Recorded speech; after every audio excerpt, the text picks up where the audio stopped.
This meeting is being recorded.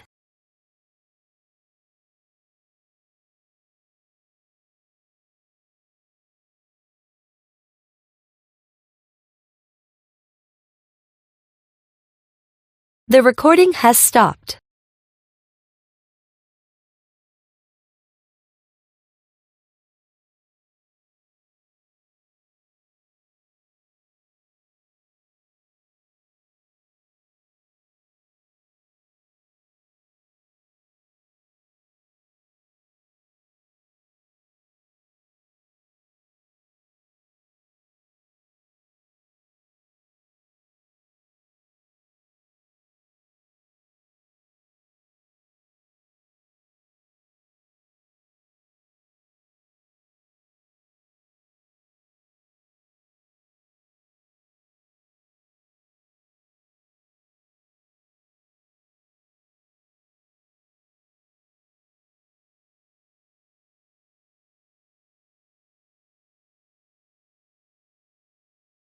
This meeting is being recorded.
Please speak clearly and loudly so all participants in person and remote can hear what's being said, and refrain from sidebar conversations which can impair everyone's concentration and disrupt the ability to hear. Consistent with procedures, I can ask as the chair for people to wrap up their comments when they get close to the 3-minute mark. For members of the public who are attending in person, please come to the table to be seen and heard. For remote public questions or comments through Zoom, please raise your hand to be recognized first by the chair before speaking. For remote public questions or comments through the telephone, press *9 to raise your hand and *6 to unmute after being recognized. Our Interim Town Manager, Brennan will be managing admission to the meeting through Zoom. I will monitor the Zoom to acknowledge participants who wish to speak. We will reach everyone who wants to comment, and the order is generally Select Board members, members of the public attending in person, and then people attending remotely through Zoom. As to the agenda, is there a motion to approve the agenda for this evening? So moved. So moved by Mary Layton. Do we have a second? I'll second that. Second by Priscilla. All in favor? Unanimous. Thank you. The next item on the agenda is the minutes. We have no correspondence or AP warrant tonight, but we do have the minutes of June 21, 2023. Miranda Bergmeyer has brought to our attention that there were missing pages in the first posting of the packet, so she corrected that. And she notes that item number 3 needs an amendment to change the name Robert Hake to Robert Pape on pages 1 and 2. In addition, Roger Arnold sent in corrections to the motions regarding items 7, 10, and 14. Roger, do you want to say more about that? No, just I think they should be made. Did anyone have a chance to read those comments for corrections? Some people did not. Okay. Directly from her and didn't send them to the book. I did not write up my changes, but I have several changes, and I'm wondering if we shouldn't just table this, allow us to submit the changes to the minutes. Number 10, Mary made a motion, Roger seconded. There's no recording of the vote. On number 16, there are many things in here that should be changed. So I'm wondering if we shouldn't table these, get the corrections that are needed, and decide on it at the next meeting. Want to make a motion to that? I will make a motion to table these minutes until our next meeting and entertain changes that are needed. Is there a second? I'll second. Seconded by Mary Layton. All in favor? Unanimous? Roger, would you like to forward? I can resend, yeah. Okay, good. And then Pam, you write a memo to say what you'd like to do. I will do that, yes. Good, thank you. Public comments. Oh, sorry. What did you guys think about giving the corrections you want to have made to the minutes to me, one-on-one, not as a group, or not even as two? So it's not a warrant, it doesn't have to be one meeting, and then I make changes and present them at the next meeting. So proposal is for everyone to send them directly to Ralph. What do you think? Everybody? I think maybe it sounds efficient, but I think not. I think there should be an intermediate record that something that the public can see something didn't happen, and then it goes to Ralph. So Okay, that's fine. Everybody else? I see Pam nodding. Roger? Yeah, that makes sense. Okay. Priscilla, okay, so that's how we'll handle that. Thank you, Ralph. Public comments? Anyone want to?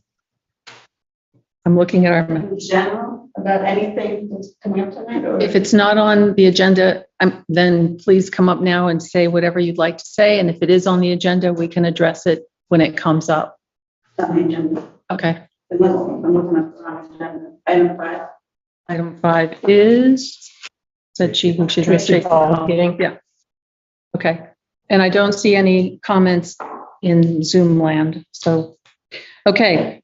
That brings us to informational. Is there another? Hello? I see Tracy I Hall don't as see it. 7. Yeah, I don't see item 5 as Tracy Hall. I see the 7, but And she changed it on your motion sheet. The agenda should say 5 Tracy Hall. And, I see motion 5 sheet. AP warrants. Yeah. If it changed, I didn't reprint it.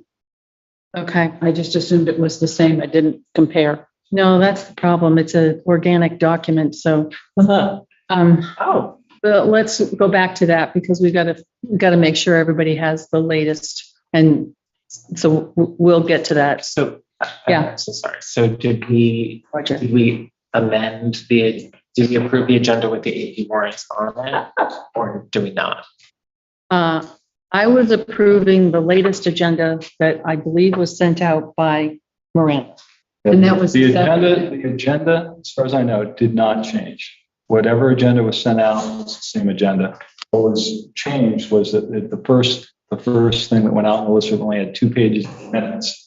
That was caught and corrected. So I believe there are six items on the agenda for tonight. That's great. So just in case, I'll say I'll move to table the AP warrants because there are no AP warrants to approve this evening.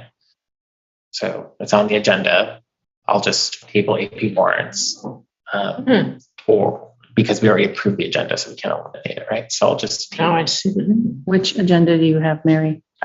I have the one that lists. I have the old one. Okay. Not the corrected one. Okay. So If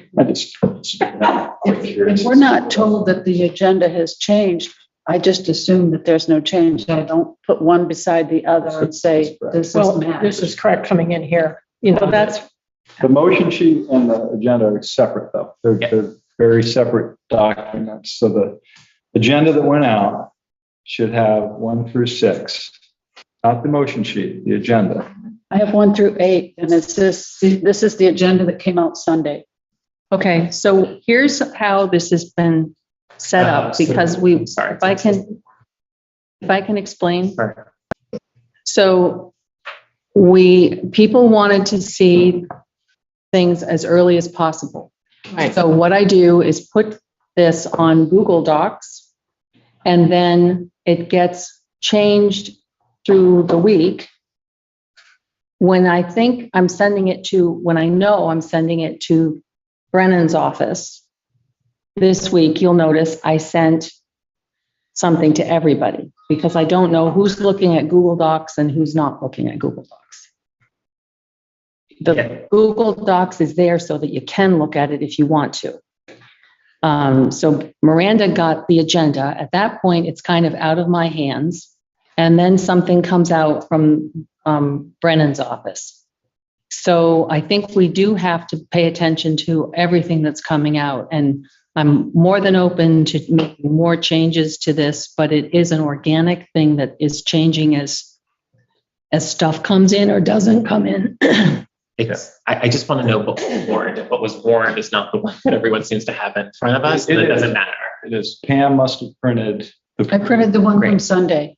Okay. Yes, and didn't realize that there were any The changes. one, okay, so just to be clear, the one that was warned by Miranda, which I'm now opening on a very slow Wi-Fi, does not include the warrant. So Right. there's no need for me. There's no need to table anything because it was It not wasn't warned. seconded. So with my apologies, Okay. we can now move on to whatever you'd like. I have Mary? a question. It might be too complicated, but up to the point where it's the final one, could you call it the draft agenda? Yep, that's easy. That might help us to Putting the know. watermark draft on it. Draft Yep. until it's like the one. That might help our thinking. That's easy. That's a good So suggestion. were you taking us through the informational item, the DPW update from Brennan? Is that where we- Yes, Okay, thank you. Priscilla has something now.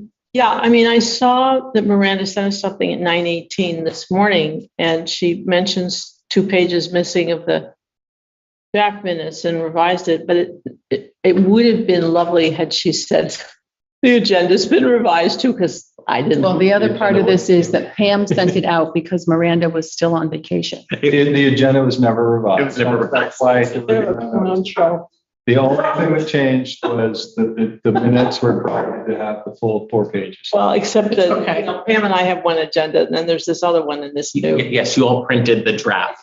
Now, it will say draft, and Miranda will take off draft when she sends it out. And when Miranda, Solve it. yes, and when Miranda sends out Okay. the thing, everybody read it. Good. Right. Okay. Okay, so Miranda can't go on vacation. Informational items. We're talking tonight about, Brennan's talking about DPW update. Brennan? Yes. So I wanted to provide an update to what came out last Wednesday, when I kind of informed folks that we had an issue with the building at the DPW garage. But as you recall, the issue there was that we had 2 columns that had been degraded over time by salt that had basically rusted out at the bottom, so we're no longer really supporting it. So we had our structural engineer make, again, the short-term recommendation that I mentioned, which was that we were going to put wooden columns adjacent to where those 2 degraded columns were, that were going to go all the way up to the beams, down to the cement floor, and that was going to shore up the building, and that would provide the structural integrity to reopen the building. This was called sistering, right? When you sister some beams. It could be, I don't know that term, but putting supports to redundant supports, I guess. Okay. So anyway, that was completed on Monday morning. I would do want to acknowledge Chris Kaufman for working through the weekend to find a private contractor to come in on such short notice. So the building is now open, has been since Monday afternoon. It is safe. It is, we're able to work there. And the next step, as I mentioned, is a secondary kind of short-term solution, which is to actually have a metal worker come in and actually put support through the metal columns that will allow us to go into the winter and the snow load season and have a safe column support as well. And then, as mentioned, the third piece of this is a more long-term discussion about the overall condition of the building and what we need to do to get it kind of compliant and up to speed in the long run. Good. So that third component, I presume we're going to have to get that agenda item somewhere. I think that is probably going to be like a budgetary discussion Okay. that'll probably come up in the budget season. Okay. I think the second short-term fix will get us safely through the winter, but I think we really need to think long-term about capital improvements. Okay. Questions? I'm curious, who was the local contractor that stepped into the breach? You know what? I know I was told that on Sunday, but I don't recall. Okay. I mean, it would be nice to. We'll get an invoice. We'll get an invoice for the person. Okay. And Mary? When we get into our long-term planning during budgetary season, I'm just wondering if the plans are locatable that were for the addition to the DPW, if they have been located. They have, to my knowledge, not been located. I know Chris Kaufman was searching Wondering everywhere about to it. try to Okay. find those. They should be somewhere. They have to be somewhere because something was built and it would have been a plan attached to it. Maybe Linda, was it Whitcomb Construction? I thought it was right. Right. Am I wrong? Might have been right. It was right. Yeah. So that maybe they have copies, you know, We are you're looking. engaged in trying to. Wonderful. For sure. I think there's also packets going back to 2013 on the website, but I don't. Yeah, I'm not even completely clear about when that whole Right. renovation occurred. I had been told 17 or 18 was when the work was done. So Roger, do you remember 13 as opposed to 17? I heard 14. No, it started after I moved back in 15, so it had to, and the work started when Herb was here, so that was 18. So I think all of the planning happened in 17 and then the work happened in 18. I had a question. Is this column issue in the new edition or is it in the old part? The older part of the Okay, that's what I thought, but Mary brought up the edition, so I was, Well, little just confused. because if we're thinking about longer term planning, we might want to know what was done in the new edition and how it would configure with okay, replacement of the old. I just wanted, yeah, okay. And are there there were 2 columns fixed. Are there more than 2 columns? Yes, there were 4 total. 4 total, and the other 2 are obviously okay. The other 2 are not pristine, but they were not degraded to the point of structural failure. Well done. Yeah, Well, thank you. Not me. It's been known. Yeah, thank you, Chris. Credit goes to Chris for this. Well, thank you, team. Yeah. Yeah, thank you, team. On Yeah. this one, well done. Pam? Can we go back to the issue of communication? We talked about a little bit on the draft agenda. I was a little surprised on Sunday to get an agenda for a meeting on the 27th as well as the 28th, because we didn't talk about that at the last meeting. And so Which part didn't we talk about? we talked about meeting on the 28th, but not on the 27th. And so I got a memo on Sunday night from you saying that here's 2 agendas, the 27th and the 28th. And I was a little surprised by that, that we weren't polled to see if we were available and if that worked. And so, Totally timing, because the discussion was about the impending contract. right. But my question is, can we be better about communicating with each other when there's a change of this nature? Yes. Like I said, I've had 8 meetings this week and getting a little weary. The other thing was I noted in the minutes that the reason that we tabled the Katuki executive session was because of recent developments. And I recall you saying something about we received some additional information. And that has not been shared with me. So I'm wondering when the board might be informed of any changes or recent developments that were. What we received was what's in the public record, which is that there was council, a change in council. And so we're waiting to hear from our council. Okay, So I did not understand that in the comments that were made. So, and it wasn't in the minutes, just said recent development. So it's unclear. So it's a change in council on the other side? Yes. Okay, On the plaintiff, right. or the Okay. defendant in this case. Okay. All right, I didn't understand that, so I was kind of wondering when we were going to understand when this was coming up again. When the attorneys tell us. Okay, Exactly. all right. I appreciate that. Thank you. All right, the next section is reports submitted. None were submitted for this meeting, so that gets us to action items for motions. And we are going to talk now about the contract discussion for interim town manager, and that means another executive session. Do we have a first motion?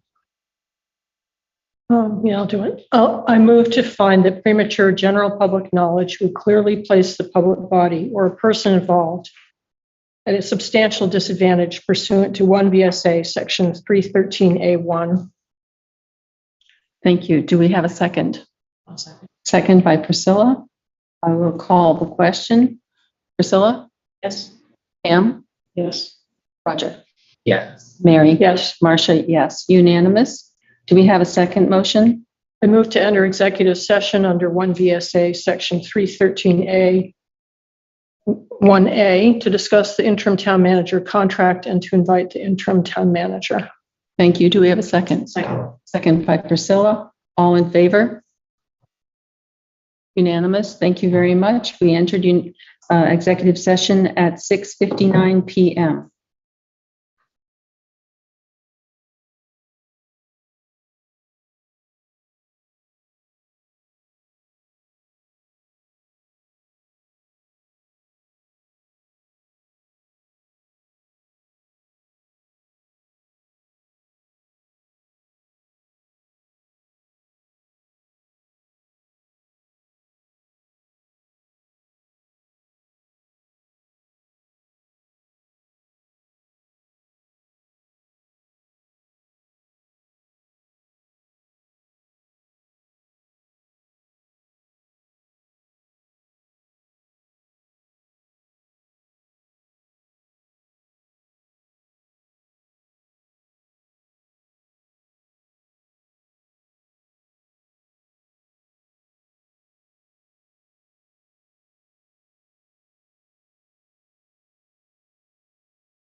This meeting is being recorded. Move to enter public session. Thank you, Rogers. Second. Second by Mary. All in favor? Unanimous. Thank you. Do we have a motion? Does anyone move? Would anyone like to move to execute the Town of Norwich offer of employment and contract extension to Brennan Duffy? So moved. Do we have a second? I'll second. Second by Priscilla. All in favor? Call the question. Priscilla? Yes. Pam? I want to explain why I'm voting the way I'm voting. I don't believe in that we need to have an interim contract for a year. I'm not in favor of that. I feel that work expands to fill the time available for its completion. And so based on the fact that this is a one-year extension and we're not moving quickly to proceed with a search for a town manager, I'm going to vote that I abstain. Thank you. Roger? Yes. Mary? Yes. And Marcia is a yes. Thank you very much. And I'm sorry, what was, and zero? It's an extension. I abstain. And thank you very much, Brennan. We look forward to another year. All right. Next, we have, I'm a little discombobulated here. The next thing we have, oh, I'm sorry. I didn't take down the time we entered public session. Did anyone? Yeah, so. Did we even move? 7:05. Thank you. Excuse me, And what's 7:05. 7:05? Brennan, do you see Chris Clement trying to enter the meeting? Okay. I've asked if she has both names on her account and explained that she won't be let in unless she does. Yeah, I Correct don't number? see anyone in our way. Okay. Thank you. Okay, the next item for discussion tonight is the Tracy Hall physical plant issues. I put this down as heating/oil burner, basically to be a catch-all for the discussion.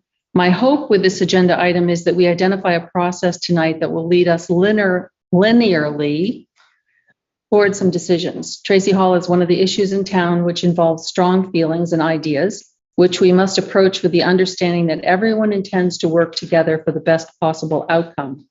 Perforce, that will mean that some people may slightly be disappointed, but every decision-making process inevitably involves some compromises.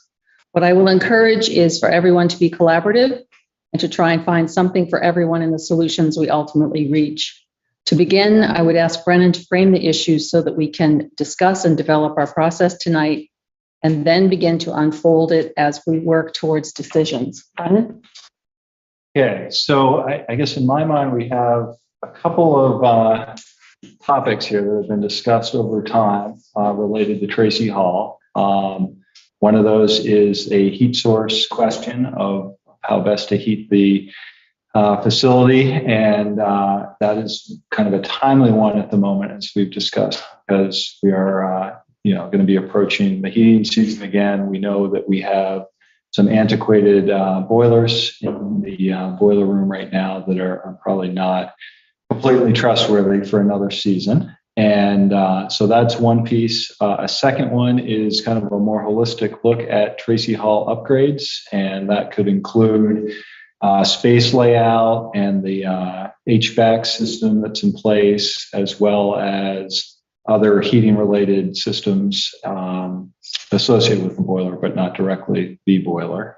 And then I think a third would be an actual energy efficiency question of what can we do to limit our use of fuel oil or fuel to heat our spaces throughout the seasons. So with that, I know there's been a lot of different ideas thrown out over the years about what could be done. And Priscilla had arranged for an architect to come by Tracy Hall today, which he did. A gentleman named Will Mudge, who has works for a architectural firm out of Lyme, New Hampshire. We had a nice discussion and a tour of the building, and I think Will would like to take that back and digest it a little bit, and then come back to this board and the town with some proposals of what they might be able to do to help lead that, as far as just an overall kind of general manager of what we're trying to do here. We also have a great resource, I think, in Jeff Grout, who is our IROC representative, or our IROC rep, and is already on the clock, serving the town of Norwich through our contract with Two Rivers. And I've had a couple of good conversations with Jeff about what he could do to also help facilitate more specifically the energy use and the energy efficiency pieces that go with Tracy Hall. So that would be another piece of this. In my mind, I think it makes sense to look at this in phases and to look at the most immediate need, which is how do we maintain a safe and secure heating system for Tracy Hall in the upcoming winter months. And that would be something, in my mind, and in the conversations I've had both with Jeff and others, is that probably for a efficient and quick solution would be to have another oil burning boiler installed to replace one of the boilers that's not working at all. And I think that would give us some time to then be able to really look deeply and thoughtfully into the other aspects of upgrades that could be done here, both to the heating systems and to the other aspects we talked about. The other piece of this, which I think is important, is that we have, as you know, received that MERP grant, which was that $4,000 award. So that's now been executed, and we've invoiced for that. As part of that, that also makes us eligible for an energy audit that's conducted by the state. And that is something that Jeff highly recommends, although he said they have not yet completely opened up the program for applicants. So my suggestion would be to very quickly get into that queue, try to get that energy audit underway. And my guess would be that will be several months at least to have it started, awarded, and then completed. But I think that what that will do for the town is give us a real good idea of what we could do on the efficiency side to alleviate some of the heating costs and issues that we currently have. And it would also maybe dictate what type of equipment and size of equipment we would need to install here as we make kind of more significant future investments. So I guess that would be my suggestion. I think if the board is willing, the next step would be to follow our procurement process and to actually issue an RFP for bids for a new boiler system with controls. We did something like that in November of this past year, but I think those are probably outdated to some level, and we would want to refresh that. That would be something we could try to have responses back here within the next several weeks and bring that back to the board potentially in July for a decision on whether we want to actually pursue purchasing and getting the installation done for an oil boiler. And again, the sense of urgency there in my mind is that if we don't do that fairly quickly, we are going to have some type of a lag. I don't know exactly what that will be. And then we're going to, again, kind of enter the heating system or the heating season in October, November, where we're going to need to have a reliable source of heat. So that the other thing I would just add is when I did talk to Jeff Grout about this, he was more than willing to serve on some kind of a steering committee or a group that would want to take this on and kind of work collaboratively with other folks in town to come up with some ideas and solutions to get to potentially bring back to the board for a ratification at some point. Great, thank you. Yep. Mary? Thank you for that very organized presentation. I would just add to the mix our internet wiring of Tracy Hall and wiring specifically for internet, and also that the plumbing, plumbing probably fits within HVAC, but we just may have to think a little more comprehensively. And if I could add the sewer, and we shouldn't forget the town, the school districts. Or the septic, The septic, yeah. right? Which Roger. you have mentioned twice, but I've never. It might as well be a rumor. I have no. We don't have info I have about no it, information on that. but it could be a topic, so. The reason I mentioned it was because they said, we'll come over, and I said, yeah, that'd be great at some point, but I haven't Right. invited them. So it, Sounds good. from what I'm hearing from Brennan, this looks to me like a phase one where we would be looking for an emergency solution for our heating for this winter, and potentially to serve as a backup in the future. And then a phase two, which would be renewable energy for Tracy Hall long-term, which would involve an architect, an upgrade committee, and sort of marrying together somehow this MERP grant, IREC, and let this committee kind of do the investigative work to bring forth people to talk to us. Roger. So yes, thank you, Brennan. It was also your predecessor's suggestion to authorize the purchase of a boiler and to recognize that we needed to do phases. But then the board disagreed with that recommendation. Except for me. Yes, I said 4-1 vote, I vehemently the disagreed. board, a decision is only 3, so I would say the board. Disagreed with that decision, and so then then the conversation began. Well, if you're not going to keep this building, you need to make other plans for it. Effectively, need to winterize it if that is the case. And so, I just want to be clear that I won't support purchasing a boiler, whether it's more urgent now that we definitively know that the boiler has failed or the burner has failed.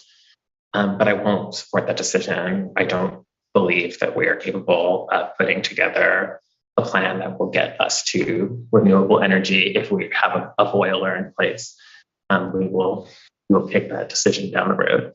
So I do think we should be using the time now to winter to think about thinking about how we're going to operate government, not in this building. But I think that's important because the last board voted no, it's important for Brennan to know whether or not, I guess this is the conversation now, whether or not we're going to stick to that decision of the former board or go in a different direction, because I think we need time to either cease activities here or not, right? Brennan, Roger, we don't have a campus. We don't own another building. And I think we talked about the conversation was about understanding rentable spaces, using existing creating a different work from home schedule and moving operations to other shared buildings. That was and I think in order to responsibly do that, you would absolutely need a timeline. You can't ask government to be outside of this building more than 3 to 6 months. well, I'll just say before we let other people talk, I think maybe that's easier done with some offices than others, but we can't move all of the vault contents, and those have to be used all the time by attorneys and others, and they're not all electronic as I understand it. Yeah, I mean, I think I'm saying that our energy should be spent on understanding. Surely many government buildings, there's a contingency plan, or there's a plan for when buildings are not accessible. We know that buildings have temporary trailers. I'm just saying that, we need to, I think that is the direction. Okay, let's hear from some others. Mary? I disagree. I think that, we have a strong interest in trying to be as energy efficient as possible, but I don't think it's a a path that can be done in a fell swoop. I don't think the technology is developed enough for us to easily do that, especially facing winter as we are now. I strongly suggest that having one oil burner in there to give us time to get reorganized is the way to go. And I think that there are kind of unique features to Tracy Hall that are going to take some extra problem solving as far as helping the energy efficiency status. For instance, the large windows in Tracy, in the big hall, I think they might need a pretty innovative solution to become energy efficient. So I think the whole thing is going to have to be done in phases. And I also think I'm a little worried about the steering committee because, we've been talking about architect, and I think the idea, maybe get an architect on the steering committee or something. There needs to be someone there who understands how all the pieces fit together.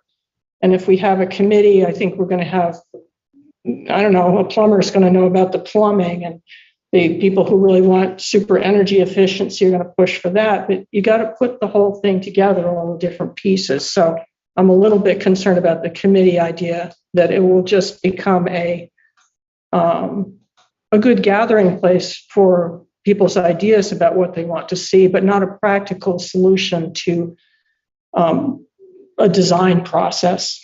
So Mary, would you recommend an architect solely, or would you think that at some point there should be others involved? Well, I think that the architect piece is really important. I would just give that a lot of weight. And I also would give the oil burner idea a lot of weight. I can't see moving everyone out of Tracy Hall. I mean, at one point I thought maybe it'd be good to tear down Tracy Hall and start over and do an actual energy efficient building with modern workspaces and, take advantage of the southern exposure. I could see that, just like burn it down. But that is not going to go over well in town, because this is our town hall and it has a lot of sentimental memories. And I don't think people really would want a radical look to it. But I could see that if you really wanted to make it energy efficient, knock it down and start over and put in something modern. Okay. Priscilla? I'm married to an architect, as I think y'all know, and he's lead AP, and he's studied this stuff for a long time. There's a reason why we have never built our own house and why we prefer antique buildings. They tend to be better built than the ones that are built now. I mean, my house is over 200 years old. This building has been pretty well built. You look at the condos when you come into town, they might last 30 years. They're not built according to good building science. And unfortunately, the people paying $735,000 for one of those units, they don't know that. And the realtors probably don't know that. It's extraordinarily expensive to build from new. And unless you're willing to spend a whole lot of money, more than most people want to spend, you're not building a building that's going to last for 100 years or more. It is possible to retrofit old buildings. It is absolutely possible. It takes some imagination. I'm not keen on the idea of a steering committee because I think that would just bog us down forever. One of the things an architect does, if he's competent, he or she, it's called a program. And you go around and you talk to all the people with a vested interest in how the building works, the people who work in the building, the people who are concerned about what it costs to run the building, its energy efficiency, its maintenance. You would talk to the custodian, you talk to all these people and say, talk to me about what you need. And the architect's job is to try to sort that out and then to come back to the client and say, this is the program. If you do this, it's probably going to cost you X. If you feel you can't afford that, then we can tweak the program and maybe something people don't get what they want. An architect can also figure out how you do it in phases, because I think all of this is going to be very expensive. I mean, just to build a house these days, you're probably talking $300-400 a square foot. That's a house. That's why affordable housing is a really difficult conundrum. So, yeah, I am in favor of having an architect, and I believe, Brennan, you indicated that perhaps Will Mudge would come back to us at our next meeting and say, here's kind of a schematic of how we could approach it. I mean, we would have to at some point say, yeah, we want to hire you. No, we don't, because I mean, they can't afford to spend a lot of time on this if we don't pay them anything. Just to clarify, so yeah, I think the way I left it with Will was that he wanted to come back potentially at a meeting in July and have a proposal for either a first step of this or maybe even a full blown, this is what we would like to do. And be willing to do this either quickly, kind of simply, or a more deeper dive into what they could do as kind of a hired, again, not a pro bono, but a hired professional to lead us. And we in case the rest of you don't know, but Pam and I and Brennan, we had a little mini select board meeting, properly warned, today with this guy from Lime Green Heat. And one of the things we were talking about is one of the first things you want to do is improve the energy efficiency of your building before you even put a heating system in. And we know that some of the things in the Living Buildings report have indicated things that we could do. Some of them are fairly simple. I mean, I personally love the idea of putting atriums on the doors too, which would really capture some sun and would cut down on drafts and all that stuff. I mean, I don't know how much red tape we might have to go through. Apparently, if we don't get federal or grant money, we just say we're going to spend our own money, we can do a lot more than if we go that route. But there's some simple things like insulating the attic. I mean, you want a cold roof, but you want an insulated attic. That can make an enormous difference. It's not complicated. It's not time consuming. It's not even all that expensive. And there are some other things that I think would be sort of simple fixes. And so, Priscilla, you think an architect could lay that all out? Oh yeah. Okay. They're trained to do that. Yeah. And in order of how we could do it, because, I mean, the guy we talked to today, Tom Burton from Lime Green Heat, it was like, if you can figure out how you're going to make the building more energy efficient, that will affect what capacity you need for the new heating system. Mary? I agree with Priscilla. I think an architect is essential. I will say that when we were considering the public safety building, we had an RFP for several architects and chose one. Mm-hmm. So there's also just that possibility. It would still be nice to have a schematic to get some idea of how the phases could work and what is realistic and what isn't. But then, if we wanted to go down that path, it might be good to have several architects or have a contest who can fix up our old town hall. What qualified architect will do it, kind of thing. I don't know. Or just have more than one, Yeah, I know. I just called one. The reason I didn't call one of the local ones is they tend to do houses and they may do a beautiful job, but you need somebody who can do something bigger than a house. Right. And I'm sorry, but it's a little different. Sure. Experience. So, Roger, before you speak, and Pam, I want to get to everybody and then we'll go back. Well, I was going to bring up the same point that Roger brought up, and that is last November, the board voted down having an oil burner installed. Article 36 was passed in 2019. We've done nothing to accomplish Article 36. The geothermal was voted down in August of 2020. We've done nothing since then to work on the heating system. And so here we are in pretty much a crisis situation. We have a very short timeline to get something done. And I just think that going with an oil burner is in direct conflict with Article 36. And so I don't know why this board would support going against that when the town voted to start reducing our usage of fossil fuels. You buy an oil burner, you're committing to another 25 or 30 years. Even if it's a backup system, it's still here. So I would not support getting an oil burner and going against that vote in 2019. So my comment was just to kind of get back, because you had Brennan sort of propose phase one proposal. So I wanted to, like, I could say lots of things about what I think is the next, but in terms of, responding to our staff's recommendation to do what is, I think you're calling it phase one, to put in a boiler, continue with operations and then begin the work effectively. I'm saying I'm not willing to begin from that place.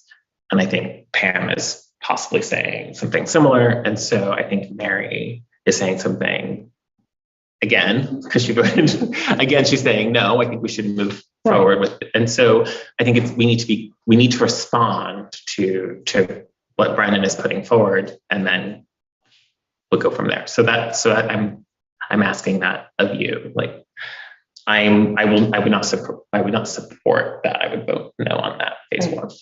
Okay. And so Pam. can we get everyone on the same page so we Yep. know where we're going? Let me try and run the meeting. Yeah, I would like you to. Okay, good. We're agreed. So for the phase one, first of all, I guess does everybody, let's break this down in terms of small steps. Does everybody agree that we should do something about heating for this winter? Just answer that question simply. I don't think that's a good place to start. Okay, because where I was going to get to was, does anybody agree with Roger that we should try and close down the whole building and just move elsewhere? Pam does?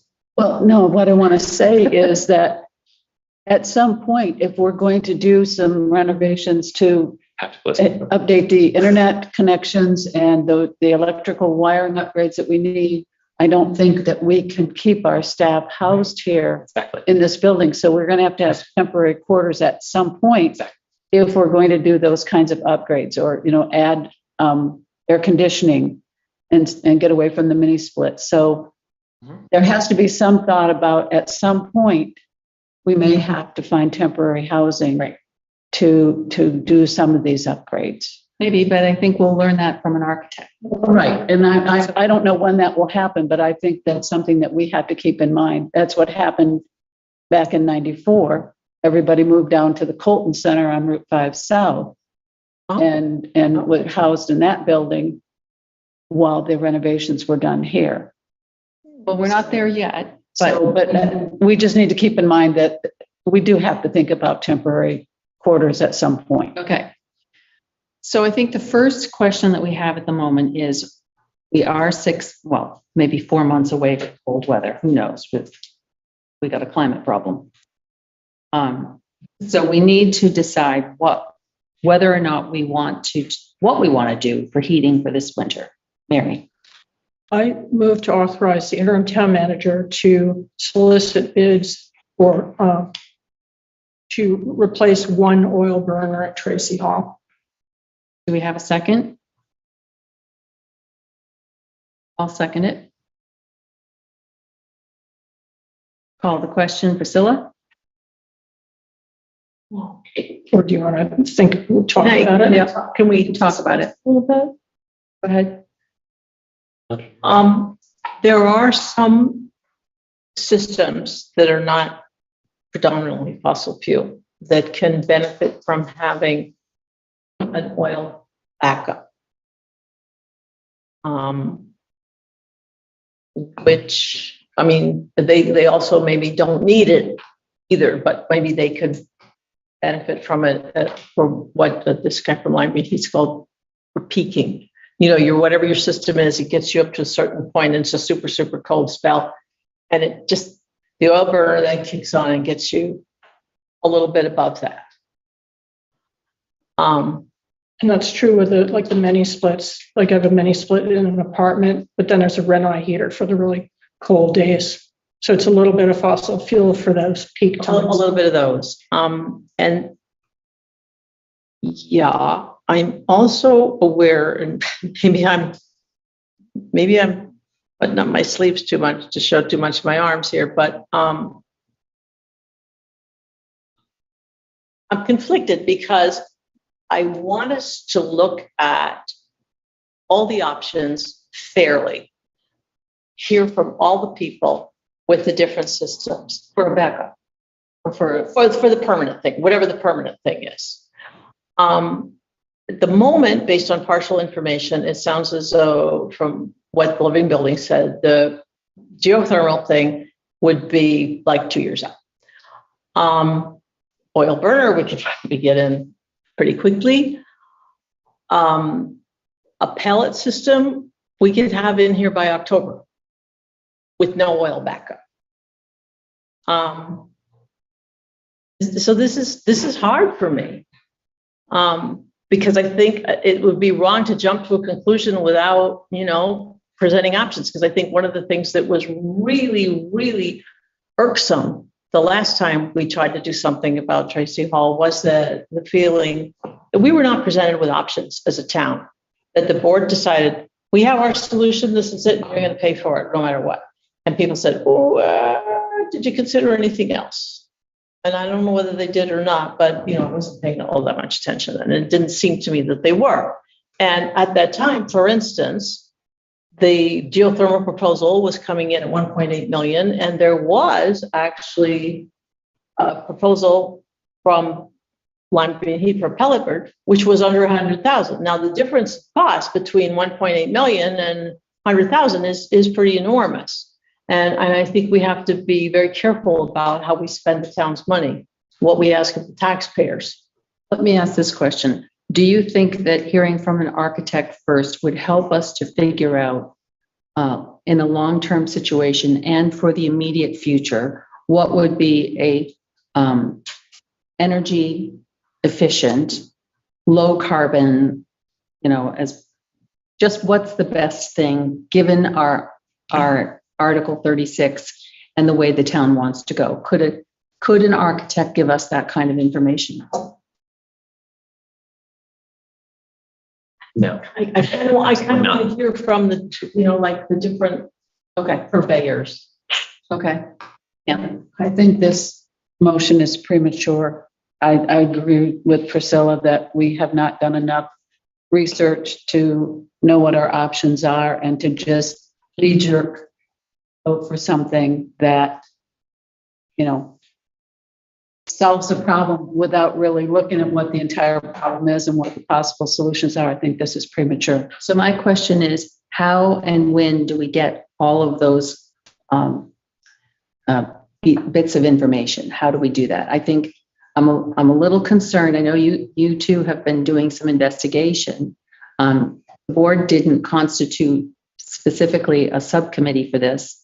There's some concern about, Mary expressed a concern about a committee. I think we need to figure out how we're going to, as a board, agree to gather all the information that we think is necessary. Priscilla was first, then Roger. I'm just pointing out that apparently the two boilers we have, one not functioning, the other functioning, sort of, they are redundant systems, so that if one is functioning, and there's no guarantee that it will continue to functioning, one is sufficient, if that helps anybody. Roger? Two things. I think Mary was right to make a motion, because now this is the second time we're hearing from staff that this should be done, right? And I don't know how Brennan will react if we were to shut down this motion again, but nonetheless, I think it's appropriate. But what I was actually going to say was, I really do think we need to begin to look again at the virtues of the past proposals.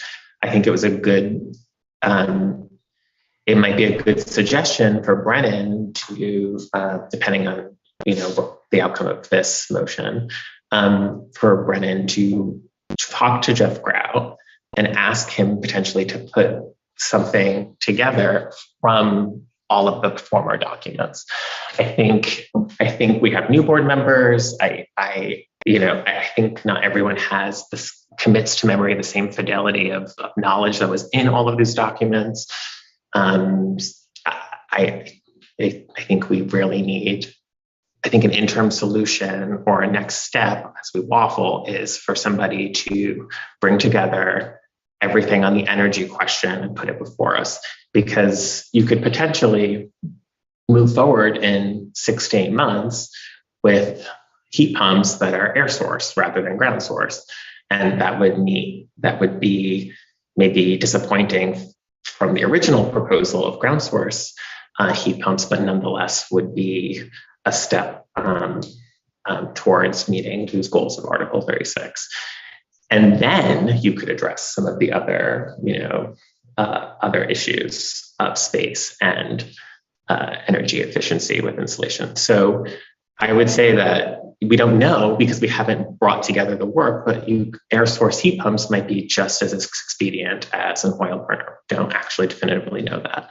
So the long and short of it is I think we should answer this question when Marsha's ready, and we should I think we should regroup with somebody taking the lead on putting together all of the documents on the energy question. If there's a project manager and that person an architect that we want to take on some of the other questions, that's fine, but we still need all the proposals from the energy questions on the table. So it begs the question I asked, which is, how are we going to amass new information, or are we going to rely on stuff that we received in the past? That seems to me a bit short-sighted. I would like to see new information, but I'd like to know how we want to get it as a board. And if I may, I don't think everybody has the same understanding on the so-called old information. And I don't think we know where we're going until we know where we've been, right? Isn't that like a good adage here in historical New England? So let's think about the future by looking towards the past. And we need some leadership to summarize the virtues of the past documents on the energy question. We have a not subcommittee effectively doing just that. So why don't we have someone who the town pays to take on these questions, put together that material for us? I also still haven't seen the Living Buildings proposal presentation, and I thought there were some things that we could benefit from hearing a discussion of. So ask Jeff Grout to do that for us. And so that also, I think, would involve the MERP audit, which I think is important, but I still can't really disassociate the problem that we have an immediate need to get ourselves warm for this winter and somehow move that efficiently into the future. Well, that's what Mary's motion on the table is about, that, right? Well, I don't know, because there are people who are concerned that the motion is about an oil boiler, and that's the problem. Yeah, it is a burner. Mary. I'd like to say that I think Roger's point about reviewing the efforts of the past is really important, because a lot of work went into the design of the geothermal, and a lot of the reason for the large price tag was that Tracy Hall's grandfather, as far as the antiquity of our heating systems.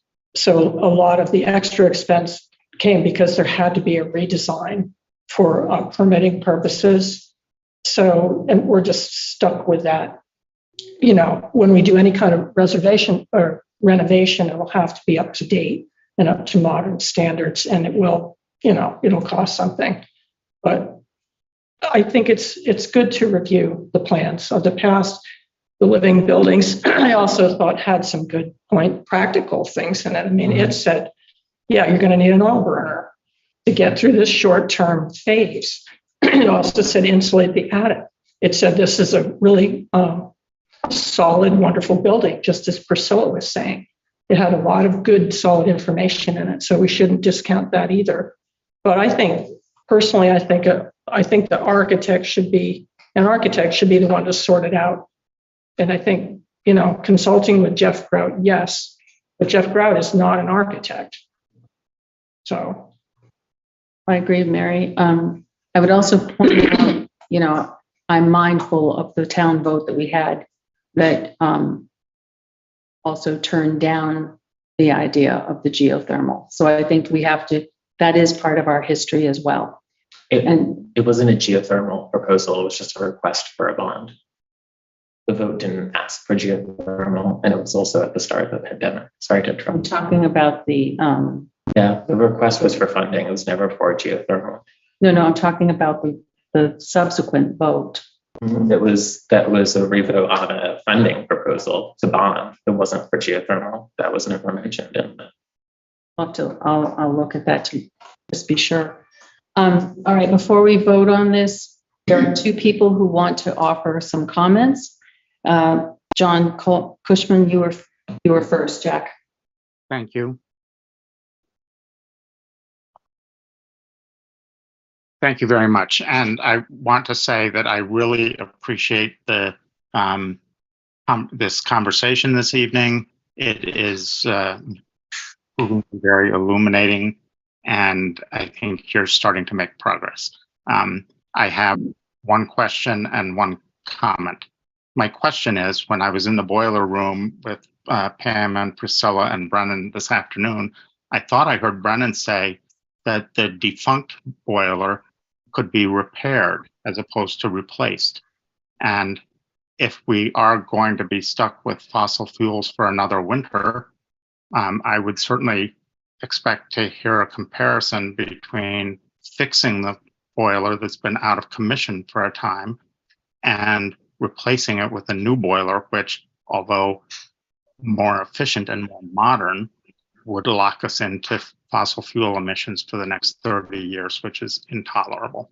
The second question that I have reflects what Mary Layton just said.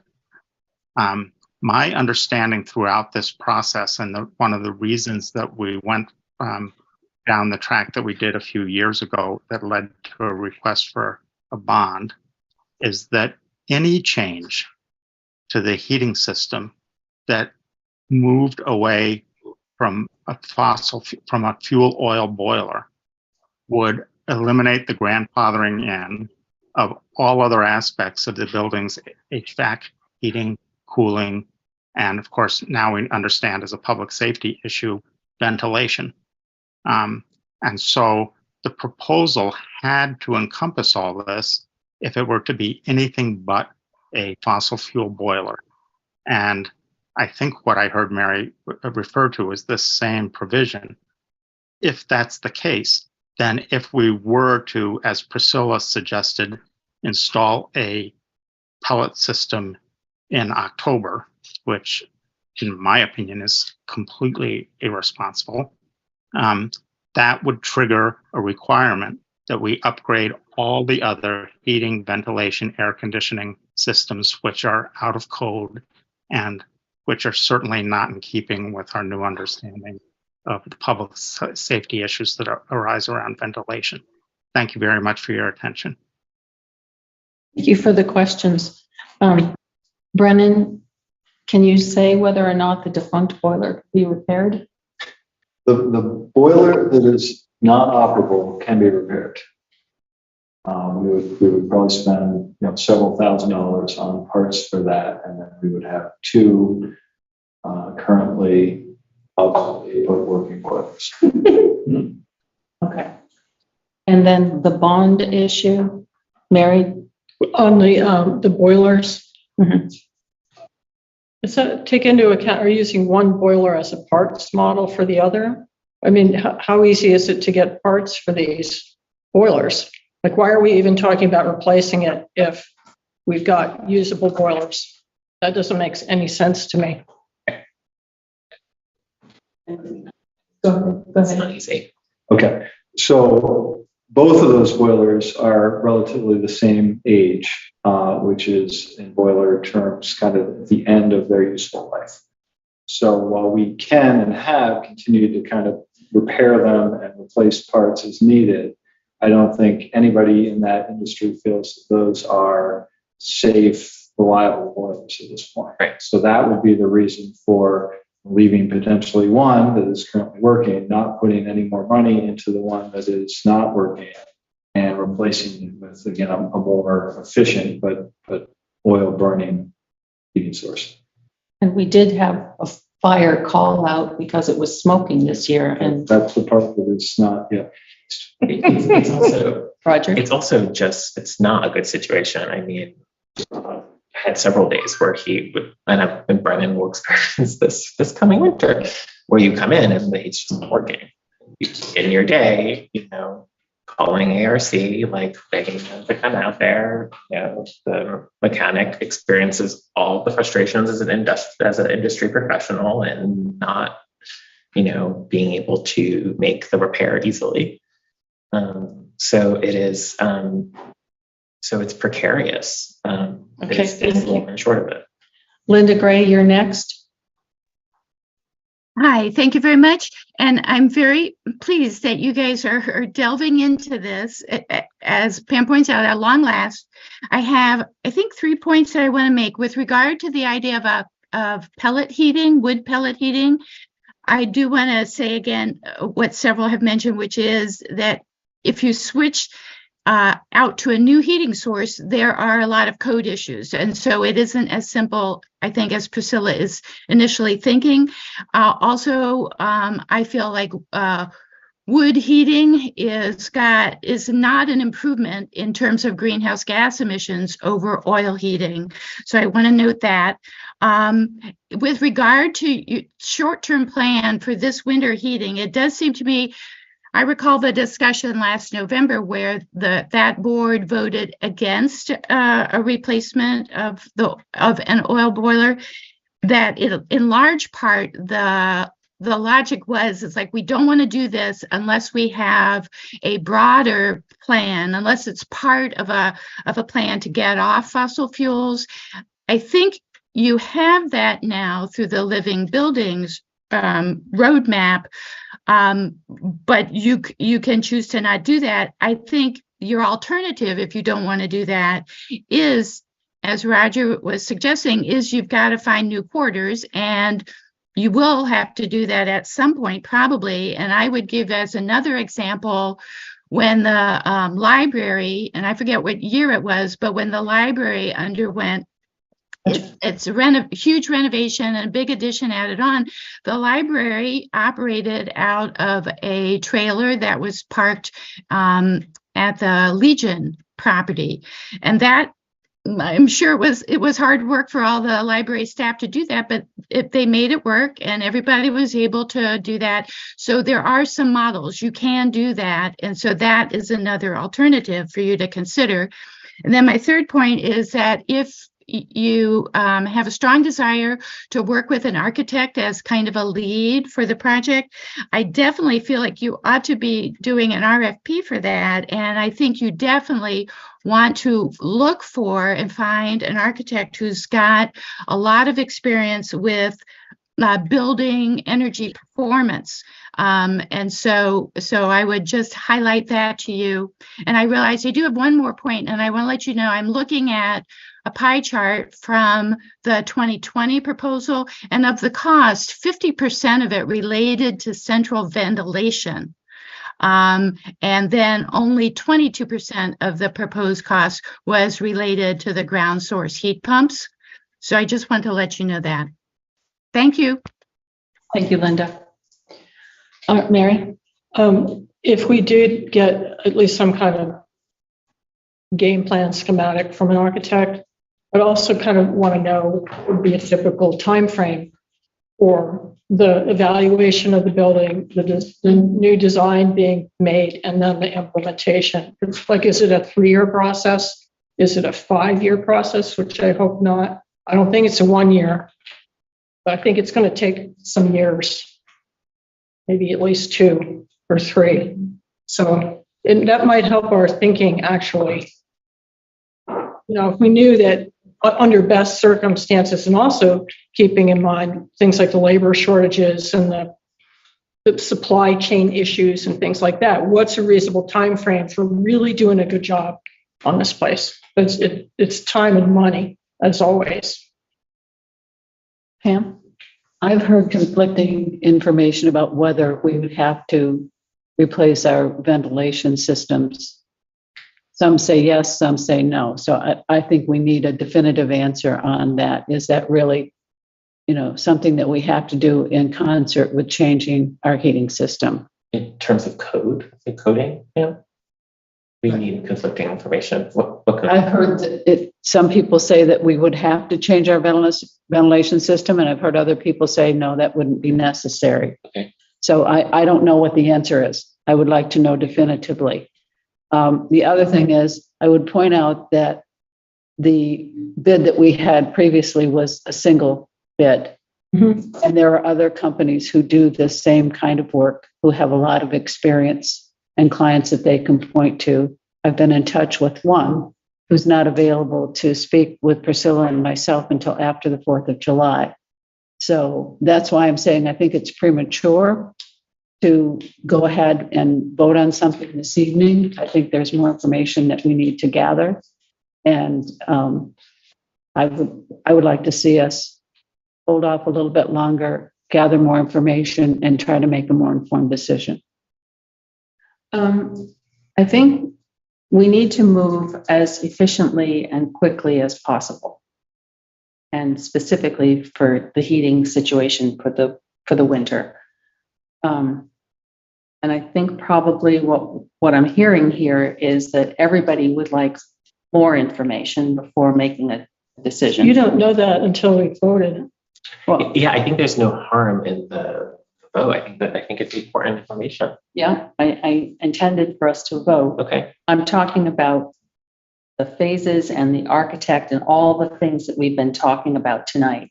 And it seems like we need to potentially schedule, maybe July 12th is just about putting all of that information and anybody who wants to come and make a presentation in front of us. I don't know.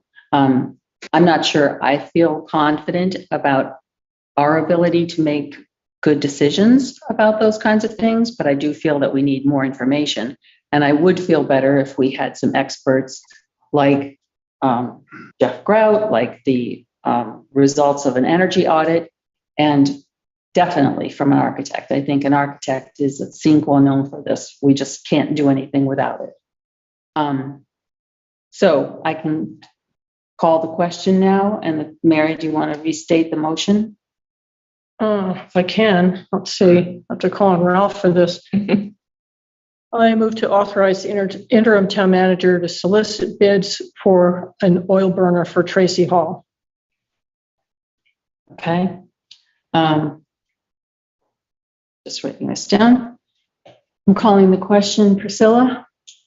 I have to abstain. Pam? No. Roger? No. Mary? Yes. Sasha? Yes. So we Uh-huh. failed. Okay. All right. So next steps, ladies and gentlemen, do we agree that we have effectively two phases here? We have a heating problem for the winter, and we have an overall global Tracy Hall issue to solve. Roger? I don't think we know if we have a heating problem for winter because it sounds like the boilers are salvageable. So I would say yes, we have. It feels like a trick question because yes, we have a heating problem for winter, but that doesn't necessarily mean I'm going to make my decisions based on that time frame. All right. I'm just trying to ask, do we feel like we have two phases here, or do we feel like, Mary? I think we just threw one phase out the window. Yes. Okay. So we have crummy old burners. We're going to risk that they're going to fall apart, or Brennan's going to, instead of doing his actual work, he's going to be putting out fires in the boiler room. Don't joke. Maybe a real one. It's not a joke. Yeah. I'm saying that, now we have a different path that we've just voted on. And it does include taking the risk that the oil burners will be fine and they'll get us through another winter. And so we've got the larger thing in front of us. Okay. Because as you know, we learned from the EEI, they could not submit their proposal for the geothermal without also redesigning the ventilation system. That was because it wasn't up to code, as Jack Cushman said. So now we've got the larger thing in our laps. And I'm kind of curious, maybe Brennan can answer this, but I want Brennan to speak because he hasn't had a chance here. But my understanding was, unfortunately, we don't really have a building code. So that's an interesting. So I was just going to say, in light of that motion and recommendation failing, We do have the option of trying to repair the second redundant boiler, which I would highly recommend if we are not going to buy a new one, which is going to cost a fair amount of money. I think I have a quote, which I was holding until we knew what we were going to do. Are people interested in pursuing that? And again, I'd have to dig that out and see what the cost was. It's probably several $1,000s, I would think. Not as much as a new boiler, No, but significantly less than a new boiler. Okay. This came from the repair when the fire ignited in the old boiler, and it has not been replaced. Okay. We haven't needed it in summer, but Okay. I think we do want to have at least 2 old boilers and some redundant safety issues there. So does anyone want to make a motion as to that? Or Priscilla, did you have something about this particular? Pam? I want to point out again that EEI was one bid, one opinion, and whether they are correct about whether we have to upgrade the ventilation system along with the heating system remains a question in my mind. And I also am not going to be a fatalist at this point that if we don't decide to buy an oil burner tonight, the sky is falling and, we have to immediately start making repairs on this other boiler. And I think we still have a little bit of time that we can be a little more considered in the decisions that we make. Okay, Mary? Thank you, Pam, for your comments. I think since we voted not to get a new oil burner, we do have to work with the secondhand ones that we have. So it may still be necessary to fix one. Just like when you have a used car, you just got to see what's going to work. But we don't need a heat source at this moment. We don't need it tomorrow. We don't need it next week. We need it by October. And so I still think we've got a little bit of time to keep working on the topic and do something that's prudent, not something that's knee-jerk. Well, there's also a lead. I think that it might be reasonable to say that there could be some lead time in scheduling repairs to the boiler, that if we leave that to the last minute, like November, that we suddenly say, oh, we need the oil burner fixed. It might not be possible. So let's just Order. It is possible for us to have another motion about this, and that would resolve that question. it would not be appropriate. That's not the agenda item right now. If you want to make a repair to an oil burner, put it on the July 12th meeting. I'll be happy to support it. Roger, I stated in the beginning that the item was broad. Certainly. Tracy Hall, heating, oil burner. So we have an oil burner. It's on the agenda, and we have one that's needing repair because it was smoking and I got a call at 3:30 in the morning. So I would like to ask, is there a motion to make a repair to the oil burner that needs repair? So moved. Okay, Mary Layton has moved to repair the existing oil burner that needs repair. Wait a minute. That's not what you said. Sorry, trying here. Let's see.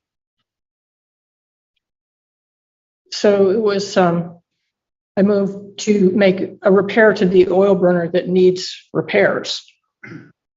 That's what was said. To the oil burner It's clunky, but it kind of gets the idea. that needs repairs. Is there a second? I'll Okay. second it. Oh, you will? Okay. Call the question, Priscilla? I seconded it. Can I make a comment before we vote? You may. Ben Trussell, our custodian, is having to go on eBay to try and find parts. He has been trying to repair that burner, I believe. It may be wishful thinking. I mean, he said to me, it's not working. I said, does that mean it's dead? He said, it's not working right now. Just, and they're they're looking on eBay to find the parts. I mean, that's just a point of information. Before we vote, or Linda, do you have a comment? On the project part, I don't know if you want to vote just on your one item. Right. We'll take care of this first. So I'll call the question. Priscilla? Yeah, I'll vote to try to repair it. Pam? Abstain. Roger? I'm gonna vote no. I'm sorry? No. No. So Pam is abstain. Priscilla, let's see, Marsha voted. I'm trying to keep track of this. Priscilla was yes, Roger's no, Pam is abstain. There's you and me, Marcia. All right. Mary? I vote yes. I vote yes. All right. Thank you very Pull much. that one out. Now, this brings us to the global project. Before we get started discussing, would you like to say something, Linda Cook? Yes, thank you. There's so much on the table for you that you're balancing. There's a goal up here, but none of us know what that goal is. The public doesn't know. You don't know what this building's going to be. If you had a goal, you'd be working in that direction to make this all come together. So you'd know, are you going to keep the building in the same structure that it is now? Are you going to change it, the room layouts and whatever, like we did back when we renovated it? And see how long into the future it will take you. Because even an architect coming in and let you say, well, can you look at it this way? We want to keep our office buildings. We want to keep our gym. We want to have it functional and more insulated and efficient is what you're trying to do. Or are you, as Roger says, or maybe tear down? That I would wonder what the public would say if you said you wanted to tear this down, because it does have a lot of sentimental. Can it be saved? And if so, what's the most efficient way to do it? So the goal would help if that decision, is it time to bring the public in and ask their opinion, or is it going to stay at your table on what that goal is going to be with the building? I'm a little confused which way you're going. I think that's what we're talking about right now. So that's all I was going to bring into it, because once you get the focus of it from the public and from all of you, then you know where to bring somebody in to help you coordinate, which Jeff sounds like he understands the process and might be able to help you pick the people that can come in and take you in the two directions or one direction you want to go. Thank you. It is a lot of work. Good luck. Thank you. Miss, did you want to say something? I'm April Andrews. Do you want to come up to the table? I'm just not sure of the timing. I'm just concerned about what direction it goes, but Okay. Just didn't want you to. protest anything that doesn't make sense. Right, exactly. Nothing exists yet. I mean, All right. in a plan. All right. Thank you. Roger? So I don't quite understand like what architectural questions this board has. And so like while I understand the space needs assessment, which will encompass some mechanical and structural, things. I don't particularly understand. Like the only thing that's been said is that architects like draw and deal with buildings, and this is a building, and thus we need an architect. There's been like, what is an example of an architectural question that we would like to resolve? And so what I would suggest is like, is there a drafting process for an RFP or an RFQ for that architectural assessment? Because I think that if someone sits down to write, they might not know what they're writing. And so maybe we should try to do that exercise a little bit before we just defer to another meeting that the answer is the architect. What are the architectural questions we need to resolve? And are there energy firms who employ an architect or can work with an architect to answer energy questions? I want to be very clear that I think the energy component needs to lead the conversation. I think energy includes ventilation and coding. And so it would make sense that selecting a firm with an architectural component, an energy firm with an architectural component, would be a way to solve that. I think you would still need to do an RFP process. So if we are doing so what I guess is the next step? Do we want Jeff Grout to talk to us today about what energy proposal has been put forward? And then do we want to do an RFP for an energy firm or an energy company with an architectural component? Or do you separately want to do an RFP for a project manager or an architect for a to be determined energy project? Do you know what I mean? Yeah, what I heard Priscilla say, and I'll let Priscilla say it again, not exactly the same way, but basically I think of this need as if I were building a house, I wouldn't just be saying the only issue on the table is energy. I would be saying there's a lot of issues, and as Priscilla said, the architect would come in and find out what you want in your house. We're not building a brand new house. We have a troublesome old house, which still has some value, and it's a lot probably less expensive to fix those problems than to tear it down and build something new, because even tearing down costs a lot of money. And therefore, I see an architect as a sort of global doctor, a global look at everything that includes that key piece of energy, but looks at a lot of other issues too, and maybe tells us some things that we don't know. And even an energy audit couldn't tell us, like there's some structural issues here or there, or, I don't know. That's why I think I agree with Mary, an architect is a first step. But that wasn't my question. If I can just clarify, I'm talking about the technical question to go forward. Do we hear more about the existing? So do you RFP for an energy firm with an architectural component, or do you RFP for an architect for a to be determined energy project?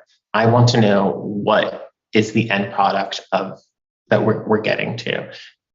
Okay. Is my question. Can you help? You would RFP for an architect, because an architect is trained to have a holistic approach to the entire building, and the architects bring in the structural engineers, the energy people, the building contractors, the materials people. They do the programming. They are trained to oversee all these people, and it's like, imagine your best hospitalist if you have a medical problem. They look at everything. They have the contacts. They bring these people in. They do the project management. They manage all these people. They pull all the pieces together. That's what they're trained to do. And you wouldn't want to go to just an energy outfit, because they're not going to look at the building holistically. Engineers tend to be trained to look at a kind of a narrow thing, and they are very, very good at what they do, but they don't have the overview, and the architect is trained to have the overview, and they would bring in the energy people, or they may be associated with them. But I don't think you want to go to an energy firm that happens to have a little captive architect. You want an architect who actually understands building. And by the way, it can be more complicated to deal with a building renovation than you just start from scratch. And so you need someone who's very sensitive to what you've already got here. Okay. Mary, you had something? Oh, I was just thinking that whoever we get, there needs to be the balance between the energy part, which is hugely important, and all the other aspects that we have articulated that when we started the evening with Brennan, the space layout, the HVAC, I mentioned internet and wiring, the plumbing, the energy efficiency, all of that's what we want, and I don't think, we could have a motion like, do we want to renovate or tear down? But I have a feeling we'd all say, yes, it's a good building. Let's renovate it. It's a good, solid building. Let's go for that. But there has to be a balance. And it might be true that there might be an energy company that has a good balance with its architects so that you get the same result. And it might be, as Pam was saying, there was only one bid when we had the geothermal. Maybe you'd want to go in both directions with your RFP. And energy companies that have a strong architectural wing, or also an architect that, pays particular attention to energy needs. Brennan, you wanted to? So I just, maybe to help lead us through tonight, so we have an architect, again, who I met with this morning, from a reputable firm who have done renovations of existing buildings in the area. He is going to come in on July 12th and speak with this board about their thoughts after having a quick synopsis of what we're trying to do and touring the building. No, strings are attached to that. I actually told them if we were going to go into a in-depth, contract, we would have to go out with an RFP to meet our procurement requirements. He was fine with that. So I think we should talk to this gentleman. And again, this doesn't have to be solved tonight, but I think that would be a very educational, piece to this discussion, and ask him questions about what would the best path be in his opinion, or are there other elements of this? He mentioned his first step would be to hire him and look at the building. So as we've just said, I would see them as kind of the general contractor that helps you with your renovations of the building. Okay. Priscilla. I want to second everything that Brennan has just said. And also, architects are trained to give you a long-term plan. If you can't do everything all at once, they could say, here's your goal. Here's what you want to end up doing, all these pieces. And this is the order in which you should approach them. And that's a very helpful thing, because we have to think about the funding of this. We're going to have to ask somebody for money and persuade people that it's, they're okay with their taxes going up. All right. Okay. So for tonight, shall we agree that on July 12th, we'll hear from this architect? In the meantime, I know that Priscilla and Pam have been talking to various providers of heating. I think is that premature at this point? Do we want to just wait until we hear? I need to take my notes and put them into a thing that could be in the packet about what we've learned from, just. I was going to say, I think Roger's idea of inviting Jeff Grout to maybe provide a summary of the existing plans that have been compiled over the last year or so might be helpful to everybody at the same meeting. So we could have two, 20-minute presentations or however long this would be. And instead of inviting every purveyor to come in and talk about their business, it would be a synopsis kind of from a third party of here's the highlights of each of these, and maybe a recommendation from him on our next steps, which again, I think is going to encompass, let's do an energy audit quickly, and let's get a real better handle on some of the other elements of efficiency as well.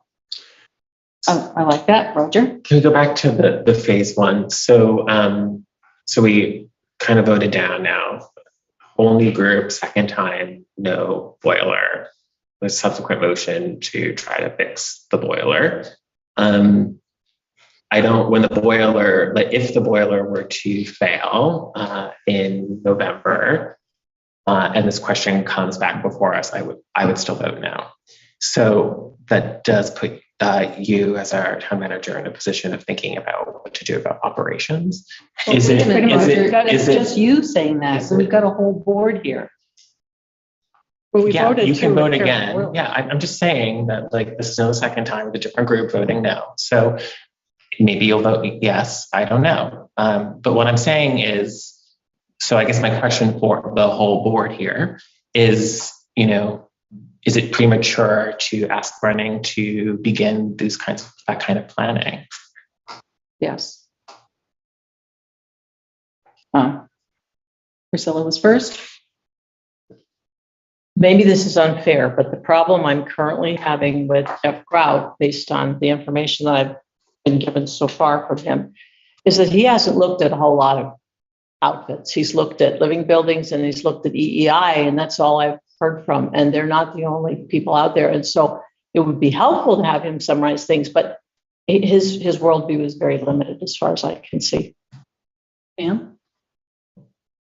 I'm wondering if we shouldn't schedule a special meeting that is dedicated to this topic. On July 12, we have a lot of other business that needs to be conducted as well. The most important thing is we have to set our tax rate. The listers have said they will have the grand list completed on July 7.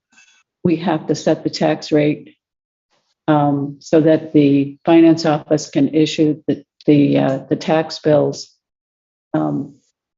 They have to go out at least 30 days before the due date. The due date is set as August 30th, so they have to go out no later than the end of July. They should go out sooner. So I see July 12th as the date to set that tax rate unless we schedule a special meeting for it. That's what we had said last time. Right. So just looking at all of the things that we need to do, we need to talk about, getting an RFP together for a town manager search. We have a whole list of things on this document that you put together, and I had a lot of comments about what I saw as missing. Yep. So we need to, I think we need a special meeting for Tracy Hall. That's my opinion. All right. Does anyone else agree with that? Yes. Priscilla?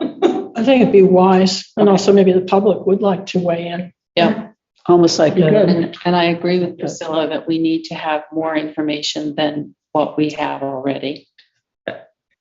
Yes, Roger? I think it's appropriate to do 2 20-minute presentations followed by 20 minutes of questions for the next agenda, and then also set the tax rate. That's sufficient. as long as we hold them to 20 minutes. Sure. I rather think it will go longer. I do too. But I don't know. I had a question for the group, but we don't have to answer that. We can move on to whatever. What's your question for the group? My question was, is it premature for this group to have town staff think about alternate plans for the space if a boiler is not purchased, or if there's not a heating source in this building in winter? I just asked if it was premature to direct for Brennan to be prepared for that work or not. Well, I'll answer first. My first gut reaction is that everybody's plate is pretty full, and I would like to put energies into finding the solution. So I think it would take some time to figure out how you're going to be able to serve the community, especially I'm thinking about the clerk's office in another location. I mean, if we had to, obviously people do what they have to do, but it's going to take some time to put that together. So polling everybody else, Mary, what do you think? I think it's going to be, I think it might be unreasonable.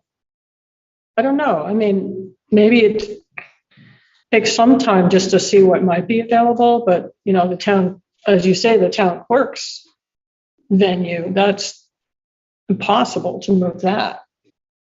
And if the boilers fail in November, we're kind of in the middle of budget season, that's not helpful. So it's going to be disruptive, no matter what that boiler goes.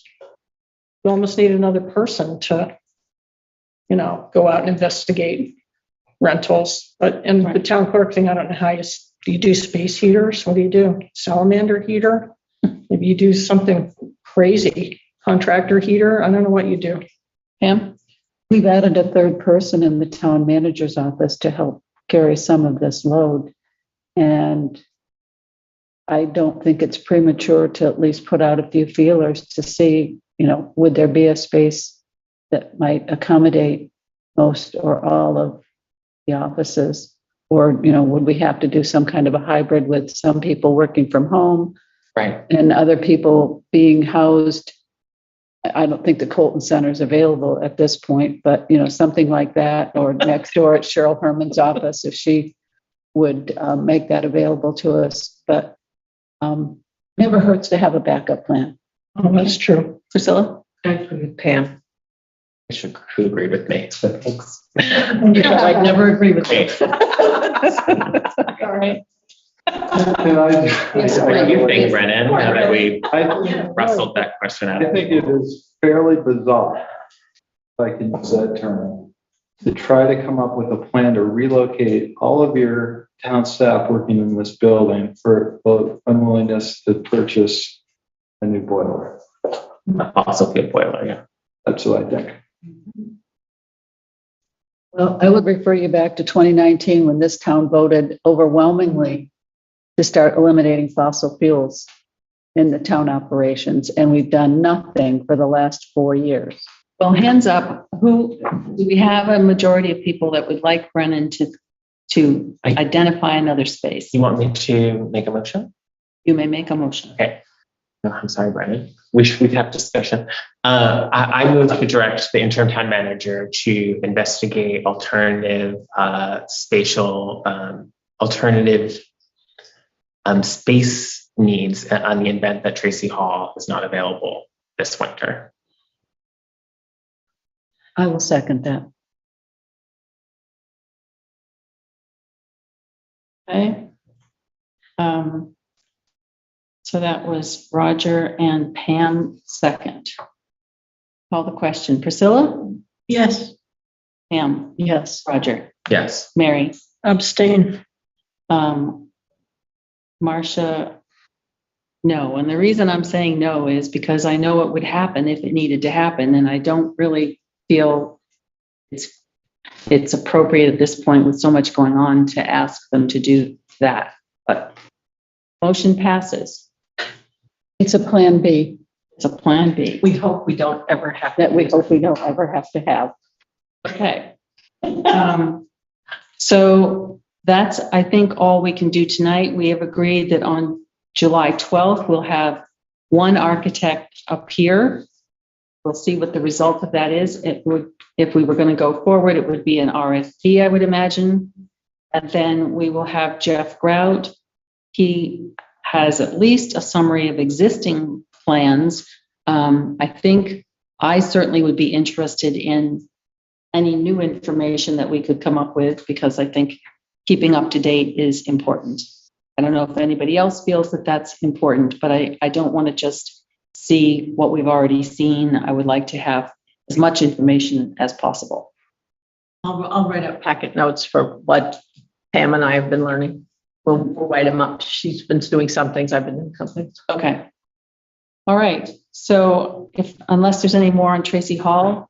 I'm just curious, did you decide not to have a separate special meeting for Tracy Hall? What we decided was that on July 12th, there's going to be a meeting, Regular meeting. a regular meeting, and we'll hear from an architect. We'll hear from Jeff Grout. It's still a work in progress. Anything to add? Tax rate. Yeah, I'm just addressing. All right, and we'll also talk about the tax rate on the 12th, and that will probably be enough meat for that meeting. Mm-hmm. And as we all know, things will come in the door. Now, the last thing on the agenda tonight is to think about our agenda through the end of the year. I don't know, does anybody still have that document? If not, I can share the screen and put it up. I think we just need to be thinking ahead so that we don't end up without fleshing out ideas and then as a result, not work as deliberately or efficiently as we could, because we have a lot of deadlines and aspirations. So I'd like us to have a rough idea of where we're going. It's also less of a surprise to people when things appear on the agenda. So how do you want to proceed, Roger? I just want to say, sort of as a general matter, the more things that we look to accomplish seem to just mean the more work for staff to do. And while it's wonderful that we just ratified an agreement for an extension for an interim town manager, we still do not have, we have key vacancies across departments, right? So I would just want to say as a general matter that there isn't anything that we do that doesn't add to staff load, and we're not operating any differently than we have been in the last 4 years, really, 3 years.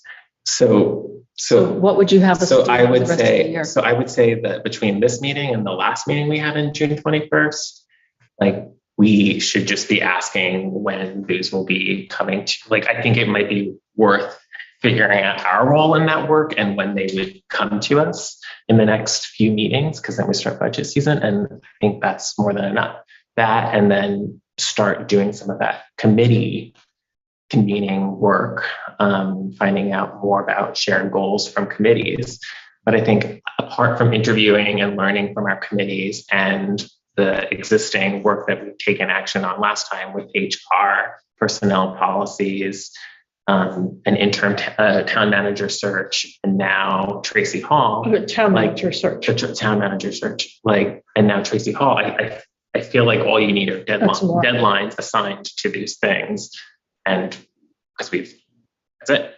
And then we take that, and then our committee work, whatever that looks like, and then schedule that out from between that budget season. I mean, I would of course like to do something like a website redesign, but we just don't have the capacity. So I'm hearing from Roger, committee work, the RFP for town manager search, and the budget, and setting deadlines for those. Committee work is not really deadlines, it's really ongoing. Budget is time limited. I think all we need to do there is decide when we're starting. We also have an audit that will be rearing its head in, I don't know, potentially August. And I think that helps us with our budget planning. So Roger also said Tracy Hall ongoing. Tracy Hall, personnel policies, and then the HR RFP, right? I think That's also we've done, we've also started conversations around public safety and then never did anything with these questions on public safety. And yet we're supposed to make a unilateral budget decision. And we need to figure out how we're going to thoughtfully propose that as part of the budget decision. So these are good. So let's start thinking about the calendar. But we don't want to forget, I don't remember where we are anymore, Brennan, on a finance director. And I don't think we're making any progress on a zoning and planning director. That's not for us, that's for him. Well, but poor guy. That's kind of my point, right? Yeah. Right. I mean, I'm trying to, Okay. our job is to decide what needs to be done